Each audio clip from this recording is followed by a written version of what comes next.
اس نے اسے بنگلے کی عمارت کی طرف جاتے ہوئے دیکھا تو وہ نہ چاہتے ہوئے بھی اس کے تعاقب میں چلی آئی۔ مائرہ نے اسے ڈھونڈ لیا۔ وہ اپنے بیڈ روم میں اپنا ہاتھ آنکھوں پر رکھے جانے کس دنیا میں کھویا ہوا تھا۔ بیڈ روم میں ٹیبل لیمپ روشن تھا، سرخ رنگ کے شیڈ کا عکس اس کے چہرے پر پڑ رہا تھا۔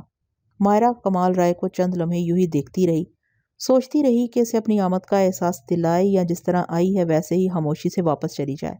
لیکن وہ یہاں خود سے کب آئی تھی، پھر وہ خود سے کیسے چلی جاتی؟ اسے اپنے آپ پر اختیار کب تھا؟ وہ بہت دھیرے سے اس کے بیڈ پر بیٹھی اور اس کا ہاتھ پکڑ کر نرمی سے ہٹایا۔ ہاتھ ہٹا تو اس نے دیکھا اس کی آنکھیں اشکوں میں ڈوبی ہوئی ہیں۔ ڈبڈبائی آنکھوں سے کمال رائے نے بیڈ پر بیٹھ کر ہاتھ ہٹانے والی کو دیکھا۔ کچھ نظر نہ آیا۔ ایک تو روشنی کم تھی، دوسرے اس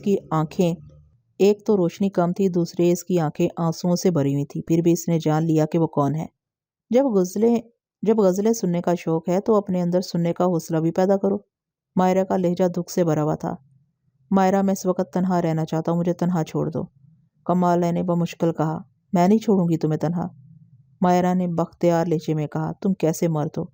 ارے تمہاری کلاس کے مرد تو 4 شادیاں کرتے ہیں، ایک مرتی ہے تو فوراً دوسری کر لیتے ہیں۔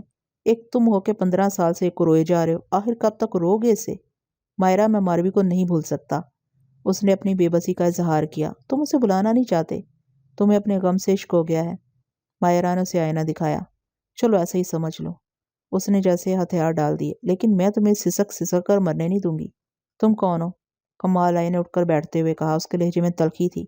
میں کوئی نہیں ہوں، میں جانتی ہوں کہ میں کوئی نہیں ہوں۔ میں اگر کوئی ہوتی تو تمہیں ٹھیک کر دیتی۔ مائرہ اندر سے سلگ اٹھی۔ تم حدود پھلانگ رہی ہو مائرہ۔ کمال رائے نے اپنی تیوری پر بل ڈال کر کہا۔ تم یہاں سے جا سکتی ہو۔ جاتی ہوں، لیکن ایک بات یاد رکھنا، میں اگر کبھی سچ مچ چلے گئی تو بہت پچھتاؤ گے۔ وہ اسے جاتا ہوا دیکھتا رہا۔ جب دروازے پر پہنچ گئی تو بے اختیار اس کے منہ سے نکلا، سنو۔ مائرہ جاتے جاتے دروازے پر رک گئی، واپس پلٹی اور نہ کچھ بولی۔ تم آخر کیا کہنا چاہتی ہو؟ کمال رائے نے پوچھا۔ کچھ نہیں، مائرہ نے ایک جھٹکے سے کہا اور پھر فوراً باہر نکل گئی۔ کمال رائے کی سمجھ میں کچھ نہ آیا اور وہ چاہتی کیا ہے۔ اس کی آمد سے اتنا ضرور ہوا تھا کہ وہ اپنا غم بھول گیا تھا۔ شاید وہ یہی چاہتی تھی۔ آرزو نے بھی اپنے باپ کو اٹھتے ہوئے دیکھا تھا۔ جس طرح کی غزل گائی جا رہی تھی، اس کے پس منظر میں وہ سمجھ رہی تھی کہ اس کا باپ کیوں اٹھا ہے۔ وہ جانتی تھی کہ اس کا باپ کسی گوشہ عافیت کی تلاش میں نکلا ہے۔ وہ اپنے باپ کے دکھ سے اچھی طرح واقف ہو گئی تھی۔ کمال رائے اکثر یہ بات کہا کرتا تھا کہ آرزو نے اس کی زندگی بچا لی، ورنہ وہ جانے کب کا مر چکا ہوتا۔ ابھی وہ اٹھنے کا سوچ رہی تھی کہ مہر النساء نے اچانک کہا، اچھا آرزو، اب میں چلوں؟ کیوں نہیں، اپنے بھائی کو تو آنے دو، آرزو نے کہا۔ وہ آ گئے ہیں، مجھے نظر آ رہے ہیں، مہر النساء بولی۔ اچھا کہاں ہے، ذرا مجھے تو ملوا، میں ان سے پوچھوں کہ اس طرح کسی کی سالگرہ میں شریک ہوا جاتا ہے؟ آرزو ہنستے ہوئے اٹھ کھڑی ہوئی۔ چل چل پوچھ لے۔ مہر النساء نے یہ کہہ کر آگے قدم بڑھایا۔ آرزو اس کے ساتھ چلنے لگی۔ اس وقت مہمانوں کی تعداد خاصی کم ہو گئی تھی۔ اب یہاں وہ مہمان تھے جو اندرون سندھ سے آئے تھے، یا وہ لوگ تھے جنہیں غزل سے شغف تھا۔ جب وہ مہمانوں کے درمیان سے سوئمنگ پول کی طرف بڑھی تو اسے وہاں کھڑا ہوا نوجوان دور ہی سے نظر آ گیا۔ وہ سوئمنگ پول کے کنارے کھڑا اپنا عکس ساکت پانی میں دیکھ رہا تھا۔ پھر اسی پانی میں اس نے ایک سنہری جل پری کو دیکھا۔ جب اس نے نظریں اٹھائی تو وہ دونوں بالکل اس کے نزدیک پہنچ چکی تھی۔ بھائی، یہ ہے میری سہیلی آرزو، مہر النساء نے اس کا تعارف کرایا۔ اور آرزو یہ ہیں، آرزو نے بہت دھیرے سے اس کی بات کاٹ کر کہا، یوسف ثانی۔ کیا میں نے غلط کہا تھا؟ دیکھ لیا تو نے؟ وہ بھی دھیرے سے بولی۔ دونوں کی نظریں ملیں، یوں لگا جیسے گمشدہ چیزیں اچانک سامنے آ گئی ہوں۔ دونوں ایک دوسرے کو دیکھ رہے تھے اور مہر النساء ان دونوں کو دیکھ رہی تھی۔ پھر اسے رہا نہ گیا، وہ زور سے کھنکاری اور بولی، ارے بھائی یہ بتائیں، کیا آپ لوگ ایک دوسرے کو پہلے سے جانتے ہیں؟ کسی زمانے کے بچھڑے ہوئے ملے ہیں؟ آخر معاملہ کیا ہے، کچھ بتائیں تو۔ تب اچانک دونوں کو ہوش آیا، مہویہ ٹوٹی۔ دونوں نے ایک دوسرے کو اجنبی نگاہوں سے دیکھا۔ آپ سے مل کر خوشی ہوئی، آرزو نے کہا۔ مجھے بھی، اس نے تائید کی، لیکن آپ دونوں کو ملا کر میں مشکل میں پڑ گئی۔ مہر النساء ہنسی۔ وہ کیوں؟ وہ دونوں بے یک وقت بولے۔ اس لیے کہ دوست دوست نہ رہا، بھائی بھائی نہ رہا، مہر النساء نے باری باری دونوں کی طرف دیکھتے ہوئے کہا۔ مہرو کی بات سن کر دونوں کی نگاہیں بے یک وقت جھک گئیں، شاید دلوں کا چور پکڑا جانے کی وجہ سے یا حجاب کی وجہ سے۔ اچھا ہم چلتے ہیں، اس نے آرزو کی طرف دیکھا۔ اچھا، آرزو نے بہت سادگی سے کہا۔ ارے واہ، بڑے آرام سے جانے کی اجازت دے دی، تو بھائی سے لڑنے کے لیے آئی تھی؟ مہرو نے اس کے بازو پر چٹکی بھری۔ ہاں آرزو صاحبہ، میں معذرت خواہ ہوں، آپ کو سالگرہ مبارک ہو۔ اب جیسے اسے ہوش آیا۔ آپ نے کھانا کھایا؟ اب آرزو کو بھی ہوش آیا۔ جی ہاں، میں کھانا کھا کر آ رہا ہوں، آپ مناسب سمجھیں تو تھوڑا سا کیک چکھ لیں۔ آرزو نے مہرو کی طرف دیکھا۔ ارے بھائی مجھے کیا دیکھتی ہے؟ مہرو چہک کر بولی۔ میرا خیال ہے یہ کوئی نامناسب بات بھی نہیں ہے، کیوں مہرو؟ ہاں بھائی، اس میں بھلا نامناسب بات کون سی ہے؟ وہ آنکھیں مٹکا کر بولی۔ آئیں پھر۔ آرزو نے ہاتھ سے اشارہ کیا۔ وہ دونوں بہن بھائی کو ڈرائنگ روم لے آئی۔ ستارہ سے کیک اور کافی لانے کو کہا۔ ڈرائنگ روم کے صوفے پر آرزو اور مہرو بیٹھ گئیں اور سامنے والے صوفے پر وہ بیٹھ گیا۔ آرزو نے نگاہ اٹھا کر اسے دیکھا، وہ پہلے سے اس کی طرف دیکھ رہا تھا۔ باہر سے غزلوں کی آواز آ رہی تھی۔ 15ویں برس کی یہ پہلی رات تھی۔ نور بانو نے کہا تھا کہ اس لڑکی پر 15واں سال بہت بھاری ہوگا۔ 15واں سال آ پہنچا تھا۔ قیامت کی رات سر پر تھی۔ آرزو اپنے بیڈ روم میں محو خواب تھی۔ نرم ملائم تکیے پر اس کے ریشمی بال پھیلے ہوئے تھے۔ شب خوابی کے ڈھیلے ڈھالے لباس میں وہ پرسکون انداز میں لیٹی ہوئی تھی۔ کمرے میں نیلے رنگ کا نائٹ بلب روشن تھا۔ نیلگو روشنی میں اس کو خواب دیدہ حسن جلوے بکھیر رہا تھا۔ وہ خوابوں کی وادی میں کسی تتلی کی طرح اڑتی پھر رہی تھی۔ اسے کیا معلوم تھا کہ آج کی رات کیا ہونے والا ہے، وقت کیسی کروٹ لینے والا ہے، قسمت کیا گل کھلانے والی ہے۔ اس وقت رات کے 3 بج رہے تھے۔ دور تک کوئی آواز، کوئی شور نہ تھا۔ رات کا پرہیبت سناٹا طاری تھا۔ پھر وہ اچانک ہی پردے کے پیچھے سے نمودار ہوا۔ وہ ایک سنہری سانپ تھا۔ اس کا جسم چمکیلا تھا اور جسم پر چھوٹے چھوٹے گول نشان تھے۔ یہ نشان رنگین اور چمکیلے تھے۔ یوں محسوس ہوتا تھا جیسے اس کے سنہرے جسم پر مختلف رنگ کے پتھر جڑے ہوں اور اس کے سر پر بھی ایک چمکیلا پتھر رکھا تھا۔ اس سے شعائیں پھوٹ رہی تھیں۔ یوں محسوس ہوتا تھا جیسے وہ اس کے سر کا تاج ہو۔ کالی زبان جو 2 حصوں میں بٹی ہوئی تھی بار بار باہر نکل رہی تھی۔ وہ پردے سے اتر کر آرزو کے بیڈ کی طرف بڑھ رہا تھا۔ کمرے میں ایک عجیب سی خوشبو پھیل گئی۔ یہ خوشبو بڑی مسحور کن تھی۔ آرزو کی گھنی ریشمی زلفیں تکیے سے ہوتی ہوئی بیڈ کے کنارے تک چلی گئی تھیں۔ وہ سنہرا سانپ انہی زلفوں کے پیچ و خم میں گھومتا ہوا اوپر آیا۔ پھر وہ کنڈلی مار کر بیٹھ گیا اور اپنا پھن پھیلا کر اپنی کالی اور چمکیلی آنکھوں سے آرزو کے خواب دیدہ حسن کو دیکھنے لگا۔ وہ اس کے حسن میں محو تھا اور وہ حسین وادیوں میں گھوم رہی تھی۔ مہرو کا بھائی اس کے ساتھ تھا۔ وہ اس کا ہاتھ پکڑے بھاگتی چلی جا رہی تھی۔ دونوں بہت خوش تھے۔ فضا میں کہے بکھر رہے تھے کہ اچانک ایک بادل کے ٹکڑے نے انہیں اپنی گرفت میں لے لیا۔ وہ دونوں گڑبڑا گئے، ہاتھ چھوٹ گیا۔ چند لمحوں بعد جب بادل چھٹا تو وہ پہاڑی پر تنہا رہ گئی۔ اس نے گھبرا کر ادھر ادھر دیکھا۔ اسی وقت اس کی آنکھ کھل گئی۔ وہ اپنے کمرے میں اپنے بیڈ پر تھی اور اس کے سامنے ایک سانپ پھن پھیلائے اسے بڑی محویت سے دیکھ رہا تھا۔ پہلے تو وہ سمجھ نہ پائی کہ خواب کون سا تھا، وہ جہاں حسین وادیوں میں وہ دونوں گھوم رہے تھے اور ایک بادل کے ٹکڑے نے انہیں جدا کر دیا تھا، یا خواب یہ ہے کہ ایک سنہرا سانپ اس کے چہرے کے بالکل نزدیک پھن پھیلائے کھڑا ہے۔ اس سے پہلے کہ وہ کچھ فیصلہ کر پاتی، اس سانپ کی آنکھوں سے لہریں سی نکلیں اور آرزو کی آنکھوں میں جذب ہو گئیں۔ آرزو پر فوراً ہی ایک نیم گشی سی طاری ہو گئی۔ اس کی آنکھیں کھلی تھی۔ وہ ایک سنہرے سانپ کو اپنی آنکھوں کے سامنے دیکھ رہی تھی، مگر وہ فیصلہ نہیں کر پا رہی تھی کہ کیا کرے۔ اس کے دماغ میں جیسے دھواں سا بھرتا جا رہا تھا۔ اس کے ہاتھ پیروں میں جنبش کی سکت بھی نہیں رہی تھی۔ پھر وہ سانپ اس کے مرمری جسم پر پھسلنے لگا۔ اس کی گرفت سخت سے سخت ہوتی جا رہی تھی اور آرزو اپنے آپ سے بے خبر ہوتی جا رہی تھی۔ ستارہ اس کے کمرے کا کئی مرتبہ چکر لگا کر جا چکی تھی۔ اس کی سمجھ میں نہیں آ رہا تھا کہ آج بی بی کو کیا ہو گیا ہے۔ کالج کی آج چھٹی تھی۔ یہ بات وہ جانتی تھی کہ چھٹی والے دن آرزو ذرا دیر سے سو کر اٹھتی تھی، لیکن اتنی دیر سے نہیں، آج تو حد ہو گئی تھی۔ آرزو کے کمرے کا اندر سے دروازہ بند تھا، نہیں تو وہ اندر جا کر اسے جگا دیتی۔ پہلے تو وہ دروازہ کھلنے کا انتظار کرتی رہی۔ جب دروازہ نہیں کھلا تو اس نے آہستہ سے دستک دی۔ آہستہ سے دستک دینے کا کوئی اثر نہ ہوا تو اس نے زور زور سے دروازہ کھٹکھٹایا اور ساتھ ہی آواز بھی لگائی، بی بی دروازہ کھولیں۔ لیکن آرزو کے کان پر جوں تک نہ رنگی۔ پھر وہ پریشان ہو کر اپنی ماں سروری کے پاس کچن میں پہنچی اور پرتشویش لہجے میں بولی، اماں بی بی ابھی تک نہیں جاگی؟ اری سونے دے، رات دیر سے سوئی ہوگی، سروری نے اسے ڈانٹنے کے انداز میں کہا۔ کتنی ہی دیر سے سوئی ہوں، لیکن اتنی دیر سے تو وہ کبھی نہیں اٹھتی۔ اماں تجھے پتہ بھی ہے اس وقت کیا بجا ہے؟ کیا بجا ہے؟ سروری نے سبزی کاٹتے ہوئے پوچھا۔ اماں 12:30 بج رہے ہیں۔ ہیں؟ سروری کو اچانک ہوش آیا۔ تو نے زور سے دروازہ کھٹکھٹایا؟ ہاں، ٹھہر میں چلتی ہوں۔ سروری نے کٹی ہوئی سبزی کو ایک طرف سرکاتے ہوئے کہا۔ اماں دروازہ پیٹنے سے کچھ نہیں ہوگا، تو وہاں جا کر کیا کرے گی؟ اری آ تو، سروری کچن سے نکلتے ہوئے بولی۔ اماں ایک ترکیب سمجھ میں آئی ہے، ستارہ چٹکی بجا کر بولی۔ وہ کیا؟ سروری نے پوچھا۔ اماں لاؤنج سے ان کے کمرے میں فون کرتے ہیں، فون کی آواز سن کر وہ ضرور اٹھ جائیں گی۔ ستارہ نے تجویز پیش کی۔ اچھا چل، فون کر کے دیکھ لے۔ سروری نے اسے اجازت دے دی۔ ستارہ نے لاؤنج میں رکھے فون پر آرزو کے ٹیلی فون کا نمبر ملایا اور ریسیور کان سے لگا کر سروری کو دیکھنے لگی، پھر بولی، اماں گھنٹی بج رہی ہے،